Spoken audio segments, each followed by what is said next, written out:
Dear friends, welcome to online classes. Last video में आप सभी को मैंने बता दिया था कि आप सभी के लिए क्लास 10 का केमिस्ट्री का फर्स्ट चैप्टर शुरू किया जा रहा है जिसका नाम है रासायनिक अभिक्रियाएं एवं समीकरण। तो आप सभी अगर इस ऑनलाइन क्लासेज का आनंद लेना चाहते हैं तो अभी इस चैनल को सब्सक्राइब करना और साथ में वो बेल आइकन को दबाना ना भूलें, क्योंकि आपके इस सब्सक्रिप्शन से हमें एक मोटिवेशन मिलता है जिससे हम नए नए वीडियोज बनाने के लिए प्रेरित होते हैं। तो जो हम लोग क्लास 10 का दो चीज हम लोगों ने 3 पार्ट वो मैथ का शुरू किया था। मैथ में हम लोगों ने 3 चैप्टर समाप्त कर दिए थे। अगर आप उसके वीडियो को देखना चाहते हैं तो प्लेलिस्ट में जाकर के 3 चैप्टर का आपको वीडियो देख सकते हैं, या आप एक और में हम लोगों ने फिजिक्स चालू किया था जिसमें हम लोगों ने फर्स्ट और सेकंड चैप्टर फिजिक्स का कंप्लीट किया था। तो आप उसको वीडियो देखना चाहते हैं तो उसके प्लेलिस्ट में जाकर के आप वीडियो देख सकते हैं। तो आज हम लोग केमिस्ट्री का फर्स्ट चैप्टर शुरू कर रहे हैं। तो केमिस्ट्री का फर्स्ट चैप्टर शुरू करने से पहले हम लोग इसके नाम के बारे में जानते हैं कि क्या है। तो केमिस्ट्री का जो फर्स्ट चैप्टर है उसका नाम है रासायनिक अभिक्रिया एवं समीकरण। मतलब इसके अंतर्गत हम लोग रासायनिक अभिक्रिया के बारे में पढ़ेंगे और समीकरण के बारे में अध्ययन करेंगे। रासायनिक अभिक्रिया क्या होती है? तो आपने देखा होगा कि बहुत सारे जनरल हमारे आसपास ऐसी कुछ अभिक्रियाएं होती है जिसमें एक पदार्थ दूसरे पदार्थ में परिवर्तन हो जाता है। जैसे कि अगर हम गर्मियों के दिनों में अगर दूध को खुला छोड़ दें, मतलब दूध को छोड़ दें, तो क्या हो जाता है, गर्मी के दिन में वो गर्म होने के कारण उसमें कीटाणु हो जाने के कारण उसमें छोटे छोटे जीवाणु जमा हो जाते हैं, तो वे दूध क्या हो जाता है, फट जाता है। अर्थात वहां पे क्या हुआ, दूध का एक अवस्था से दूसरे अवस्था में या एक वस्तु से दूसरे वस्तु में उसमें क्या हो गया, उसमें परिवर्तन हो गया, तो जिसके कारण वो क्या हो गया, वो फट गया। नेक्स्ट अगर उदाहरण लेना चाहें तो आप ये भी ले सकते हैं, जैसे कि अगर हम कोई पदार्थ है, जैसे कोई कागज है, उस कागज को अगर हम जला देते हैं तो जलाने के बाद क्या हो जाता है, राख बन जाता है। अर्थात एक वस्तु का दूसरे वस्तु में क्या हो गया, परिवर्तन हो गया। तो ऐसा परिवर्तन जब भी हमें देखने के लिए मिलता है तो इस परिवर्तन को हम लोग रासायनिक परिवर्तन कहते हैं। क्लास 9 में आप लोग को परिवर्तन के बारे में पढ़ाया गया था कि परिवर्तन 2 प्रकार का हो सकता है, एक भौतिक परिवर्तन हो सकता है और एक रासायनिक परिवर्तन हो सकता है। क्लास 9 में आप लोगों ने बहुत अच्छी तरीके से इसको पढ़ा है। भौतिक परिवर्तन क्या परिवर्तन होते हैं, वैसा परिवर्तन जिसमें वस्तु का केवल क्या अवस्था परिवर्तित होती है, केवल अवस्था परिवर्तित होती है। अगर हम उसको दोबारा चेंज करना चाहें तो दोबारा वही अवस्था प्राप्त हो सकती है। जैसे कि पानी का बर्फ बनना, अगर हम पानी को बर्फ बना सकते हैं तो बर्फ को दोबारा हम गला करके क्या बना सकते हैं, पानी बना सकते हैं। अर्थात इससे ये भी बन जाएगा और इससे ये भी बन जाएगा। अर्थात अवस्था का जो परिवर्तन हो रहा है यहाँ पर वह ऐसा हो रहा है जिसमें एक वस्तु से दूसरी वस्तु बनी है, फिर वही दूसरी वस्तु से फिर पहली वस्तु बन जाती है। तो इस प्रकार का परिवर्तन जो होता है उसे भौतिक परिवर्तन कहते हैं। और रासायनिक परिवर्तन वैसा परिवर्तन जिसमें एक वस्तु से दूसरी वस्तु बन जाए, उसके बाद उस वस्तु को हम दोबारा वो वस्तु नहीं बना सकते हैं। जैसे कि दूध है और दूध को अगर फाड़ करके अगर हम पनीर बना लेते हैं, क्या बना लेते हैं, पनीर बना लेते हैं, तो क्या पनीर से पूरा दूध बनाया जा सकता है? तो नहीं बनाया जा सकता है। तो क्यों? क्योंकि पनीर में जो लैक्टोबैसिलस जो जीवाणु होते हैं जिसका वो पनीर बन गया, उसके पनीर को दोबारा दूध में उनको परिवर्तित नहीं कर सकते हैं। तो इस प्रकार का जो भी परिवर्तन होता है उसको हम लोग कौन सा परिवर्तन कहते हैं, रासायनिक परिवर्तन कहते हैं। जैसे कि अगर हम कागज है, कागज को अगर हम जला दें तो कागज को अगर हम जला देंगे तो क्या बन जाएगा, राख बन जाएगा। और क्या राख से हम लोग कागज बना सकते हैं? तो नहीं बना सकते। अर्थात ये कौन सा परिवर्तन हुआ, रासायनिक परिवर्तन। तो इस वाले पार्ट में हम लोग केवल रासायनिक परिवर्तन के बारे में अध्ययन करेंगे, जिसको आगे चल करके जो एक अभिक्रिया बनती है जिसे हम लोग कौन सी अभिक्रिया कहते हैं, रासायनिक अभिक्रिया कहते हैं। तो हम लोग का जो पार्ट अभी जो चल रहा है वो रासायनिक अभिक्रिया चल रहा है। तो इसमें हम लोग भौतिक परिवर्तन को ना के बराबर देखेंगे, नहीं है देखेंगे। हम लोग केवल कौन से परिवर्तन को देखेंगे, रासायनिक परिवर्तन, जिसमें एक वस्तु दूसरे वस्तु में परिवर्तित हो जाए, फिर पुनः उस वस्तु को दोबारा उसमें परिवर्तित नहीं किया जा सके, पहली वाली वस्तु में परिवर्तित नहीं किया जा सके, उसे हम लोग रासायनिक परिवर्तन कहते हैं। ठीक है, तो रासायनिक परिवर्तन कुछ उदाहरण मैंने आप लोग को दिए थे। तो वही सभी चीजों के बारे में हम लोग को रासायनिक अभिक्रियाओं के अंतर्गत पढ़ना है। तो अब यहाँ पे बात आती है रासायनिक अभिक्रिया क्या होती है। तो रासायनिक अभिक्रिया क्या हो गई कि जब कोई एक वस्तु अकेले या किसी अन्य वस्तु के साथ में अभिक्रिया करता है या कोई भी चीज का जुड़ता है तो उसके बाद एक नए पदार्थ का निर्माण करता है, नए गुण वाले पदार्थ का निर्माण करता है, तो इसे हम लोग क्या कहते हैं, रासायनिक अभिक्रिया कहते हैं। जैसे एक और अगर उदाहरण आपको लेना हो तो जैसे अगर आप देख सकते हैं भोजन का पकना, अगर आप घर में अगर किचन में भोजन पकाया जा रहा है, जैसे सब्जी, आलू की सब्जी काटी जा रही हो, आलू की सब्जी, उसके साथ में बहुत सारे मसाला वसाला डाल करके, तेल डाल करके हम लोग आलू की सब्जी बनाते हैं। तो जब आलू की सब्जी बन जाती है तो क्या उस आलू की सब्जी से हम आलू को अलग कर सकते हैं? जैसे पहले हमारा आलू था उस टाइप से बना सकते हैं? नहीं कर सकते हैं, क्योंकि वहां पर आलू का जो रंग है उसमें परिवर्तन आ गया। वह परिवर्तन किस प्रकार का था? रासायनिक परिवर्तन। तो अर्थात हमें रासायनिक अभिक्रिया, ठीक है। अब एक चीज और याद रखिएगा, रासायनिक अभिक्रिया को बहुत सारा उदाहरण अगर आपको लेना हो तो आपके रासायनिक अभिक्रिया का उदाहरण आपको आपके किचन में मिल जाएगा, क्योंकि किचन बहुत ही अच्छा रासायनिक लैब होता है। क्यों? क्योंकि रासायनिक लैब वो क्यों हो सकता है? क्योंकि आपने देखा होगा कि अगर एक आदमी आलू का सब्जी अगर 5 आदमी को बनाने के लिए दिया जाता है आलू का सब्जी, और सभी को एक बराबर मटेरियल दिया जाता है, तो क्या आप सभी के आलू के सब्जी को एक साथ चख के देखें तो सभी का आलू का सब्जी एक ही बराबर का टेस्ट होगा? नहीं होगा। ऐसा क्यों नहीं होगा? क्योंकि बनाने वाले पर डिपेंड करता है। कोई उसको ज्यादा आंच पे बना सकता है, कोई उसको कम आंच पे बना सकता है, कोई उसमें मसाला ज्यादा डाल सकता है, कोई ज्यादा भून के मसाला डाल दे, कोई पानी कम डाल दे। इस टाइप से अलग अलग प्रक्रिया वहां हो सकती है। अर्थात वहां पे हमने 5 एक ही चीज को कितने भागों, कितने अलग अलग तरीके से देखा, तो 5 तरीके से देख सका। इसी प्रकार से हम लोग देख सकते हैं। तो वो रासायनिक अभिक्रिया जो भी होती है वो किचन में सबसे ज्यादा देखने के लिए मिलती है। तो हम लोग जो भी उदाहरण लेंगे मैक्सिमम किचन का ही लेंगे, क्योंकि दैनिक जीवन में हम लोग उसी में प्रयोग करते हैं, ठीक है। तो पहले हम लोग रासायनिक अभिक्रिया का डेफिनेशन देख लेते हैं। तो रासायनिक अभिक्रिया का डेफिनेशन हो गया, जब कोई पदार्थ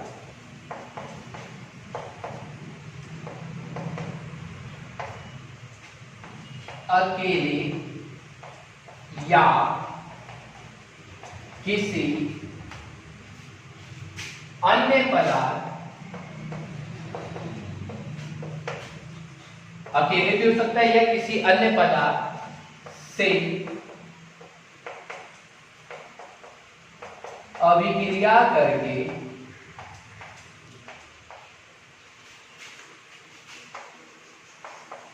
भिन्न गुण वाले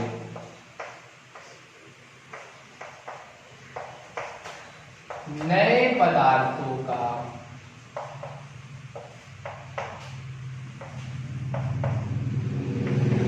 निर्माण करता है,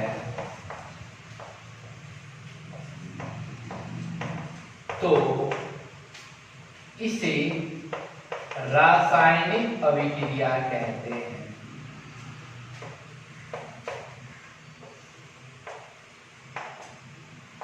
इसे क्या कहते हैं?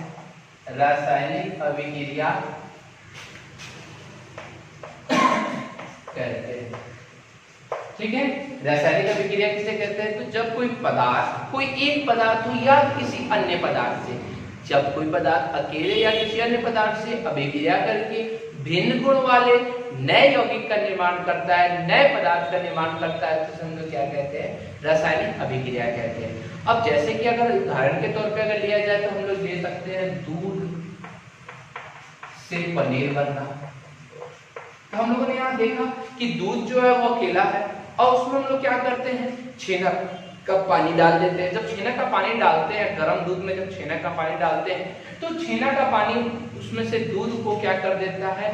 अलग फाड़ देता है, मतलब अलग कर देता है। दूध के जितने भी कण होते हैं उनको अलग कर देता है, जिससे वो किसका निर्माण करता है? वो पनीर का निर्माण करता है। इसी प्रकार से एक और, दूध से हम लोग क्या बना सकते हैं? दही का बनाना। ये भी हम लोग दैनिक जीवन में प्रयोग करते हैं। इसमें भी क्या होता है? जब दूध को हम लोग थोड़ा सा उसमें जोरन डाल देते हैं, जोरन का मतलब थोड़ा सा उसमें दही का छोटा सा भाग डाल दिया जाता है, या कई लोग कहते हैं कि सिक्का से भी जम जाता है, तो उसमें डाल देते हैं, जिसके कारण दूध का क्या हो जाता है? परिवर्तन हो जाता है, जिसमें उसके जीवाणु जो होते हैं, लैक्टोबैसिलस जीवाणु होता है, जो दूध को दही में क्या कर देता है? परिवर्तित कर देता है। तो ये सभी हम उदाहरण हम लोग ले सकते हैं, जो कि रासायनिक अभिक्रिया के कुछ उदाहरण है। तो ये सभी उदाहरण जो है ये हमारे दैनिक जीवन वाले उदाहरण है। कुछ हम लोग तो बुक वाले उदाहरण को भी देख लेते हैं। तो बुक वाले उदाहरण हम ले सकते हैं मैग्नीशियम रिबन। मैग्नीशियम रिबन जो होता है अगर हम उसको क्या करें, हल्का सा रगड़ के हम जलाएं, तो जब ऑक्सीजन की उपस्थिति में उसको अगर हम जलाते हैं तो हमें उससे क्या बनता है, एक गैस निकलती है, मैग्नीशियम ऑक्साइड नामक एक गैस बाहर निकलती है। तो हम उसको उदाहरण में भी ले सकते हैं, जैसे मैग्नीशियम रिबन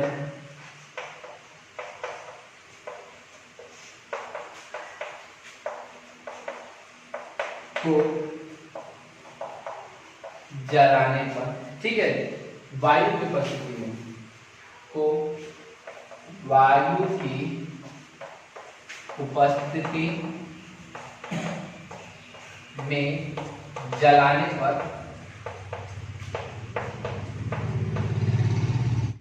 श्वेत लोह, मतलब सफेद रंग का लोह निकलता है। लोह मतलब जो जलता है तो उसके बाद जो यहाँ पर ऐसे करके लोह निकलता है, मतलब जलने के बाद जो भी दीपक का जो लोह होता है उसी टाइप से जो लोह निकलता है वो कैसा रहता है, श्वेत लोह। ठीक है, तो मैग्नीशियम रिबन को वायु के उपस्थिति में जलाने पर श्वेत लोह के साथ मैग्नीशियम ऑक्साइड, मैग्नीशियम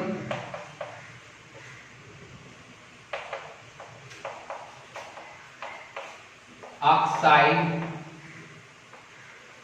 ऑक्साइड का, मैग्नीशियम ऑक्साइड मतलब MgO, मैग्नीशियम ऑक्साइड का श्वेत चूर्ण प्राप्त होता है।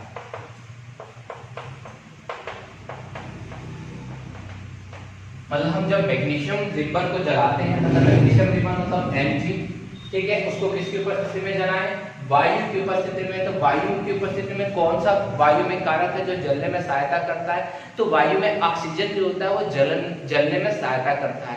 आपने देखा होगा जहां ऑक्सीजन होगा वहां जलेगा। इसके लिए हम लोग जब आगे करेंगे तो एक प्रयोग भी करेंगे जिसमें हम लोग देखेंगे कि किस प्रकार से ऑक्सीजन से कोई चीज जलता है। अगर ऑक्सीजन ना हो तो वो वस्तु कभी नहीं जल सकता है। तो किसकी उपस्थिति में, ऑक्सीजन की उपस्थिति में, ठीक है। जलता जब है, जलने पर श्वेत लोह बनाता है और क्या बनता है, MgO मतलब मैग्नीशियम ऑक्साइड बनाता है। ठीक है, तो हम लोग एक उदाहरण ले सकते हैं, ये किसका हो गया, बुक का एक उदाहरण हो गया। एक और उदाहरण हम लोग अगर बुक का लेना चाहें तो ले सकते हैं। क्या ले सकते हैं, एक और अगर उदाहरण नंबर 1 है, अगर उदाहरण नंबर 2, जितना आप उदाहरण लेंगे, केमिस्ट्री पढ़ रहे हैं तो जितना आप केमिकल रिएक्शन को जानेंगे, उदाहरण को जानेंगे उतना ही। हाँ, इससे पहले मैंने आप लोग को 9th क्लास में पढ़ाया था जिसमें आप लोग को मैंने संकेत और संकेत और तत्वों का जो संकेत और उसके नाम पढ़ाए थे।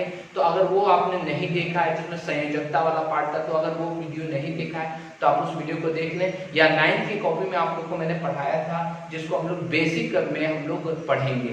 बेसिक नाम से मैं अभी वीडियो उसका बनाया नहीं हूँ, मैं आपको बेसिक केमिस्ट्री नाम से आपका एक केमिस्ट्री का टोटल बेसिक जितना भी होगा उसमें केमिस्ट्री के सारे बेसिक वीडियोज को मैं डालूंगा, जिसमें आप लोगों को शुरू से लेकर के आप लोग को सारे तत्व के नाम, उसके संकेत, उसके अणु, उसके परमाणु संख्या, इस सारे चीज के लिए मैं एक अलग से वीडियो बनाऊंगा। तो आप उस वीडियो को अच्छी तरीके से देख लीजिएगा और अपना नोट्स भी अगर बनाना चाहें तो उस बेसिक केमिस्ट्री के नोट्स से बना सकते हैं। वैसे मैं अभी नहीं कराया हूँ तो आप क्लास 9th की कॉपी में देख सकते हैं। आप लोग को इसमें पता चल जाएगा मैग्नीशियम का Mg होता है, ऑक्सीजन का O होता है। ठीक है, तो जो बने मैग्नीशियम ऑक्साइड होता है MgO, उसमें संयोजकता जो होती है मैग्नीशियम की 2 होती है और ऑक्सीजन की भी 2 होती है, तो जिसके कारण MgO हो गया। ठीक है, तो अब आगे पढ़ाऊंगा मैं। यहाँ पे O 2 बार है, यहाँ 1 बार है, तो आप इसको संतुलित कर सकते हैं। तो मैं यहाँ संतुलित नहीं कर रहा हूँ क्योंकि आगे वाले चीज में आप लोग को संतुलित करना सीखना है। ठीक है, तो यहाँ पे दूसरा नंबर उदाहरण लेते हैं। तो दूसरा नंबर उदाहरण कौन सा ले सकते हैं, बहुत ही अच्छा एक उदाहरण है। जब हाइड्रोजन गैस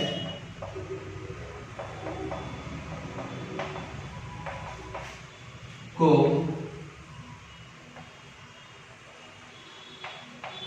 क्लोरीन गैस के साथ,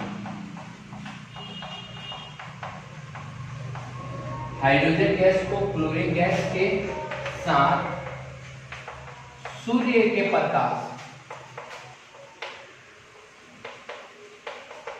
में अभिक्रिया कराई जाती है,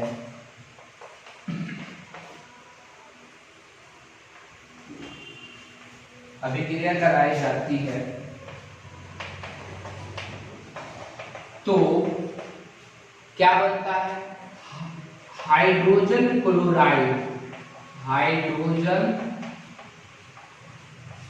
क्लोराइड,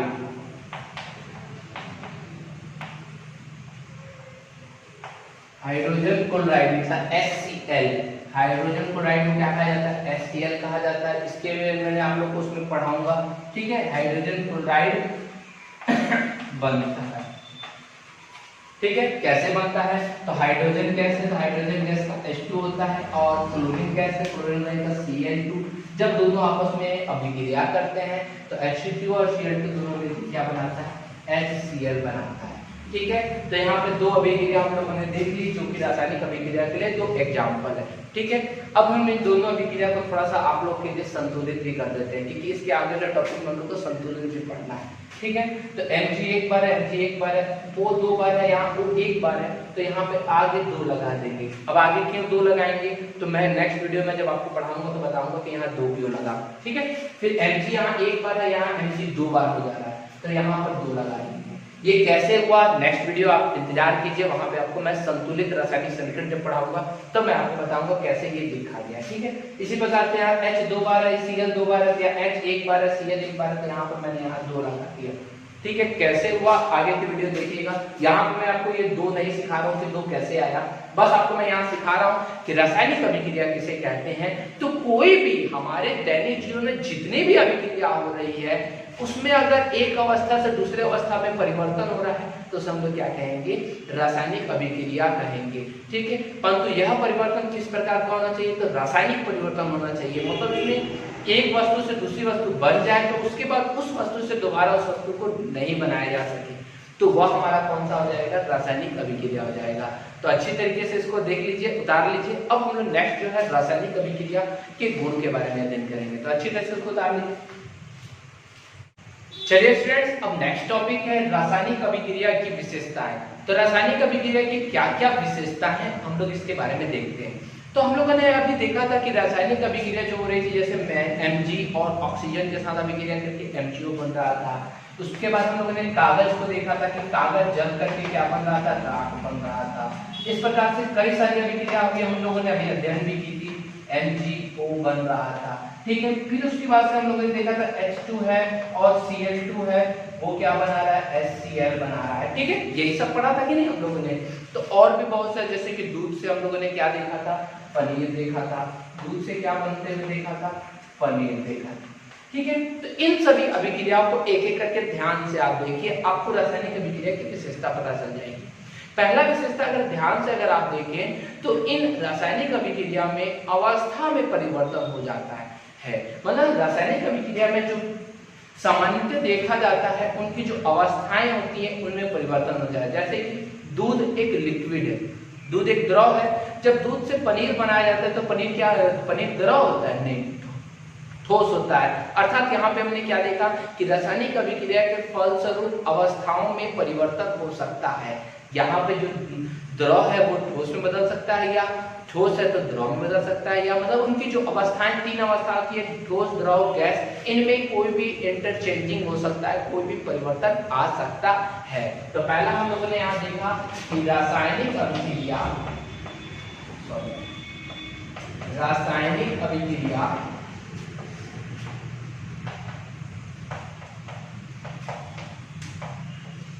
के फलस्वरूप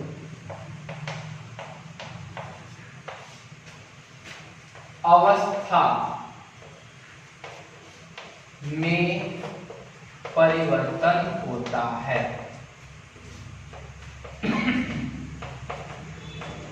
ठीक है, पहला तो क्लियर हो गया किसमें परिवर्तन हो रहा है? अवस्था में परिवर्तन। फिर आप यहाँ देख सकते हैं कि जो ये रासायनिक अभिक्रिया होती है तो इसमें जो भी पदार्थ हम लेते हैं और जो पदार्थ दोबारा बनता है उन दोनों के रंग में भी परिवर्तन आ जाता है। जैसे कि अगर आप उदाहरण लें कागज और राख का, कागज को जब हम जला रहे हैं तो क्या हो रहा है? कागज मान लीजिए सफेद रंग का हमने ले लिया, पर तो जब उसको जलाएंगे तो क्या बनेगा? वो काले रंग का राख बनेगा। अर्थात यहाँ पे क्या हुआ कि सफेद रंग का कागज काले रंग के राख में परिवर्तित हो गया। तो यहाँ पे कौन सी क्या हो रहा है? रंग में परिवर्तन हो जा रहा है। तो क्या हो जाएगा दूसरा नंबर कि रासायनिक अभिक्रिया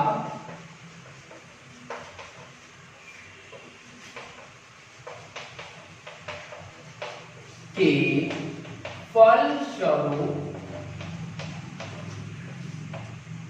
इसमें रंग में परिवर्तन होता है, रंग में परिवर्तन होता है। ठीक है, दो चीज हम लोगों ने देख लिया, पहला हमने किसमें देखा अवस्था में परिवर्तन देखा और दूसरा हम लोगों ने किसमें देख लिया रंग में परिवर्तन। अब तीसरा नंबर देखते हैं। अगर आप देखिए कागज को जब राख में बदला जा रहा था, तो जब कागज को जलाया जा रहा था तो पहले जो ताप था, टेम्परेचर था, तापक्रम था, वह तापक्रम बाद में जो जला रहे थे जब, तो उसमें तापक्रम उसका क्या हो गया बढ़ गया। अर्थात क्या हमने देखा कि उसके तापक्रम में भी क्या हुआ परिवर्तन हुआ, मतलब तापक्रम भी कुछ क्या हो गया चेंज हो गया। जैसे अगर मैग्नीशियम रिबन को अगर हम जला रहे हैं तो मैग्नीशियम रिबन को जब हम जला रहे हैं तो लोह निकल रहा है, श्वेत रंग का लोह निकल रहा है, उस लोह निकलने के कारण उसका तापक्रम क्या हो गया बढ़ गया। अर्थात यहाँ तापक्रम में क्या हो रहा है परिवर्तन होता है। मतलब जब भी रासायनिक अभिक्रिया होगी तो तापक्रम में क्या होगा परिवर्तन होगा। तापक्रम बढ़ भी सकता है और तापक्रम कम भी हो सकता है। तो रासायनिक अभिक्रिया के फलस्वरूप ताप में, चाहे तापक्रम भी लिख सकते हैं, तापक्रम में टेम्परेचर में क्या होता है परिवर्तन होता है। यह परिवर्तन का मतलब क्या हो गया बढ़ भी सकता है और कम भी हो सकता है।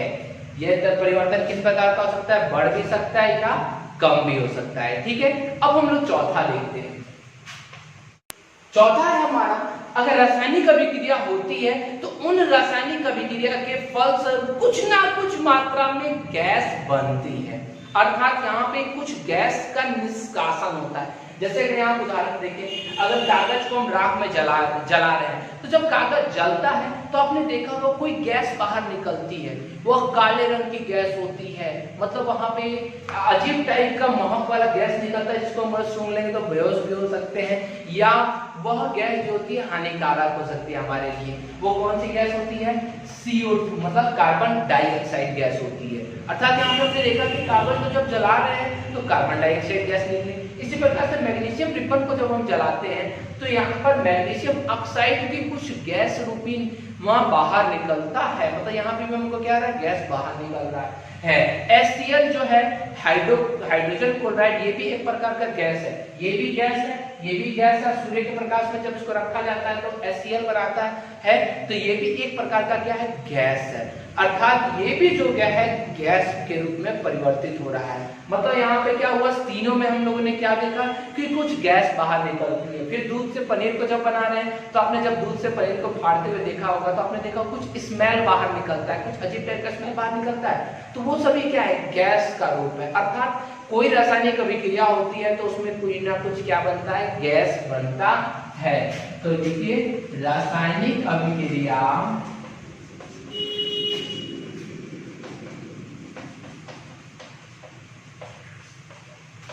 के फलस्वरूप